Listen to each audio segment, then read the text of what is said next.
नमस्कार दोस्तों, आज हम सुनेंगे कि माता सीता की उत्पत्ति कैसे हुई और रावण और मंदोदरी से कैसे जुड़ी है उनकी कहानी। आइए शुरू करते हैं। वैशाख माह के शुक्ल पक्ष की नवमी तिथि को माता सीता की उत्पत्ति हुई थी। इस वजह से इस दिन जानकी जयंती मनाई जाती है। माता सीता को लक्ष्मी का अवतार माना जाता है।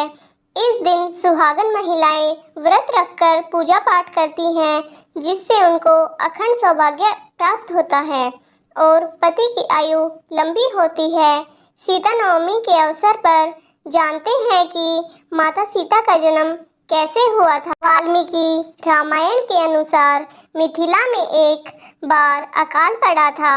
तब राजा जनक को सलाह दिया गया कि वे वैदिक अनुष्ठान करके खेतों में स्वयं हल चलाएंगे तो ही वर्षा होगी और अकाल खत्म हो जाएगा।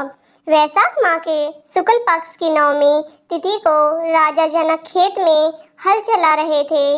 उसी दौरान एक बक्से या कलश से हल टकराया। उन्होंने उसे धरती से निकाला और खोला। उसमें एक कन्या शिशु थी, जिसका नाम सीता रखा गया।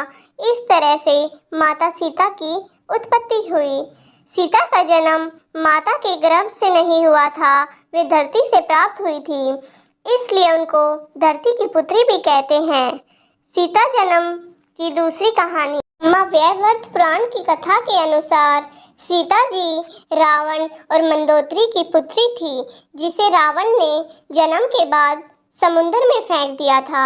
वहां से समुद्र की देवी वरुणी ने उस पुत्री को धरती माता को सौंप दिया। फिर धरती माता ने उस कन्या को राजा जनक को दे दिया। वही कन्या जनक नंदनी सीता के नाम से लोकप्रिय हुई। उनका विवाह भगवान राम से हुआ। सीता ही रावण की मृत्यु का कारण बनी। कथा के अनुसार वेदवती नामक स्त्री का माता सीता के रूप में पुनर्जन्म हुआ था। वेदवती विष्णु भक्त थी और वे प्रभु हरि को पति स्वरूप में पाना चाहती थी। इसके लिए कठोर तप भी किया। उसी दौरान रावण वहां से जा रहा था। उसने वेदवती को देखा और मोहित हो गया। रावण वेदवती को अपने साथ ले जाना चाहता था, लेकिन वेदवती ने आत्मदाह कर लिया। उन्होंने रावण को श्राप दिया कि वे उसकी पुत्री के रूप में जन्म लेंगी और उसके सर्वनाश का कारण होंगी। सीता जन्म की तीसरी कथा। वाल्मीकि रामायण और ब्रह्मा वैवर्त पुराण में सीता जन्म की कथा अलग अलग है। अवधूत रामायण में सीता जन्म की तीसरी कथा है, जिसके अनुसार गृहसम्मत ऋषि देवी लक्ष्मी को पुत्री रूप में पाना चाहते थे। वे इसके लिए तप कर रहे थे। एक दिन वे आश्रम में नहीं थे तो रावण वहां पहुंचा और वहां मौजूद सभी ऋषियों को मारकर उनके खून को कलश में भर लिया। उसे लंका में लाकर अपने महल में छिपा दिया। एक दिन मंदोदरी उस कलश को खोली और उसमें जमा खून को पी गई।